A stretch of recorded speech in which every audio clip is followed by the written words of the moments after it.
آی کسی که میخوای سراغ قرآن بیای، میخوای فیض قرآن، نور قرآن، چون قرآن تنها همین حروف ظاهری نیست، این روح، این نور، و کذالک نور یمشی بهی فی الناس، این نوریه، این روحیه، و این ما قرار از این قرآن اون نورش رو بگیریم، اون روحش رو بگیریم، اون حقیقتش رو دریافت کنیم، وگرنه ظاهر قرآن در دست خوارج هم بود. انقدر تلاوت میکردن که عموم مردم بر تلاوتهای اونها رشک میبردن، اما در حدیث آمده که از حنجره های اونها بالاتر نمیرفت. قرآن همیشه دست اهل حق نیست، گاهی وقتا قرآن در دست اهل باطل میفته و از قرآن استفاده ابزاری میکنن. خوب گوش کنید عزیزان، از قرآن استفاده ابزاری باطل خودشون رو آرایش قرآنی میکنن و میخوان به خورد مردم بدن. گاهی وقتا میان و به جای این که هوا و هوس خود رو تابع قرآن کنن و از خودشون مؤمن بسازن، قرآن رو در قالب هوا و هوسهای خود میریزند و میخوان با حرف حق اراده باطل رو در جامعه رواج بدن. گاهی وقتا اون کسایی که به ظاهر قرآن در دستشون هست، اون افراد ممکنه افراد خطرناکی باشن، لذا من باید متوجه باشم که قرآن رو از کی میگیرم. ان الله یرفع بهذا الکتاب اقواما و یضع به آخرین. این قرآن هم جاذبه داره هم دافعه، این قرآن هم بلند میکنه هم به زمین میزنه. یضل به کثیرا و یهدی به کثیرا، هم خاصیت اضلال و هم خاصیت هدایت هر دو در این قرآن نهفته است.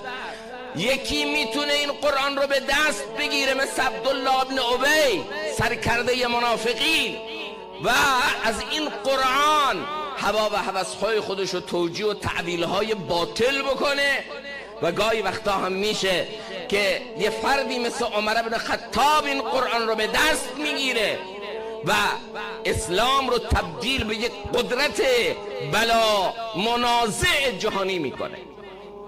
سیطره اسلام رو به قاره ها و کشورهای مختلف با همین قرآن میرسوده.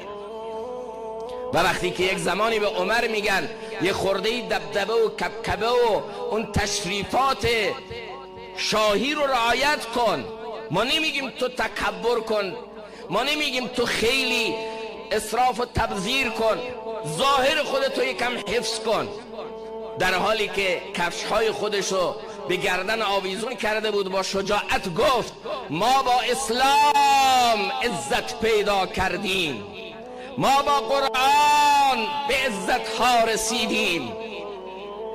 قبل از اینکه قرآن وارد جامعه ما بشه ما قوم عزیزی نبودیم، قومی سربلند نبودیم، قومی فاتح نبودیم، قومی تاریخ ساز نبودیم، قومی حماسه آفرین نبودیم، قومی که بتونن در معادلات جهانی سهمی داشته باشند ما نبودیم، قومی نبودیم که کسراها و قیصرها حتی جواب سلام ما رو بدن، ابرقدرت‌ها با چشم حقارت به ما نگاه میکردن و حتی نامه پیامبر ما رو پاره میکردن. اما قرآن وقتی در جامعه آمد، قرآن در معاملات، قرآن در معاشرات، قرآن در اخلاق، قرآن در عقیده، قرآن در عمل، جامعه سبقی گرفت، رنگی گرفت قرآنی، یک جامعه قرآنی درست شد. اون موقع این جامعه به سمت موفقیت های کلان حرکت میکنه. الله تعالی به ما داره میفهمونه که سوره حمد رو با دعا شروع کن. چه دعایی؟ چه ضرورتی از همه ضروریت های ما مهمتره؟ اولین اولویت ما، اولین خواسته ما، اولین نیاز ما، اولین چیزی که بعد از الله تقاضا کنیم خدا به ما بده، اون چی باید باشه؟ اهدنا الصراط المستقیم. اگر هدایت میخوای، اگر واقعا با قرآن میخوای به مسیر درست برسی، میخوای با این قرآن از خودت یک انسان کامل درست کنی، میخوای این قرآن تو رو به مسیر هدایت و رشد ببره، خب بیا سراغ قرآن. اگر نه، اونایی که نگاهشون به قرآن یک رشته تحصیلیه، نگاهشون به قرآن یک نگاه ابزاریه، نگاهشون به قرآن اینه که باطل خودشون رو آرایش قرآنی کنن، با قرآن بیان و پرده‌ای بندازن روی فساد و بدی خودشون. اگر با این طریق سراغ قرآن بیای، بله میتونی خیلی اصطلاحات قرآنی رو حفظ کنی، میتونی خیلی تفاسیر قرآنی رو تو سینه خودت جا بدی، میتونی خیلی حتی زیبا قرآن رو تلاوت بکنی، اما حتی مسلمان هم نباشی. امروز قرآن در خیلی از اکادمی ها، در خیلی از مؤسسات پژوهشی، مستشرقین، قرآن داره تدریس میشه. یهودیه داره قرآن میخونه، یهودیه داره تخصص در علوم و فنون قرآنی میگیره. برای چی؟ برای که میخواد هدایت از قرآن پیدا کنه، برای اینکه میخواد با قرآن از خودش انسان کامل درست کنه؟ نه، میخواد با همین قرآن که امروز غریب شده، ما فقط صدای قرآن بلند میشه، تا تو خیابون صدای قرآن میپیچه میگیم کی مرده؟ کی مرده؟ این نمودی از مرگ شده. صدای قرآن بلند میشه، کی مرده؟ کسی نمرده، دل من مرده. من بر این دل باید نماز جنازه بخونم. چرا قرآن فقط برای مرده ها؟ لتنذر من کان حیا، این برای انذار زنده هاست.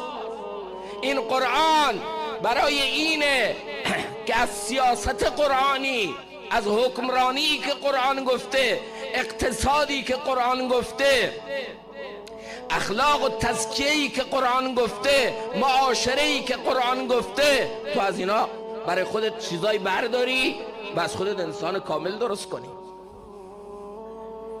قرآن برای این نیست که من نگاهم فقط بهش یک رشته تحصیلی باشه، یک فن باشه، یک ابزار باشه برای شهرت، یک ابزار باشه برای خوردن. این خیلی بده، مثل احبار و رهبان امتهای گذشته. لذا اولین پیام سوره حمد اینه که با دعا سراغ این کتاب بیا، با الها، با گریه، با زاری، با فریاد، با فغان سراغ قرآن بیا. بعد الحمدلله رب العالمین، تمام حمدها، تمام ستایش ها، تمام تعریف ها از ذات الله. چرا؟ الا له الخلق والامر، چرا که هر چه زیبایی در این کائنات، خالق این زیبایی ها الله. کوهسار اگر زیباست از الله، مرغزار اگر زیباست از الله، انسان اگر فی احسن تقویم از الله، اگر گل زیباست از الله، اگر نغمه بلبل زیباست از الله، اگر کاسبرگ و گلبرگ یک گل زیباست، نقاشی الله، مصور او این صورت را زیبا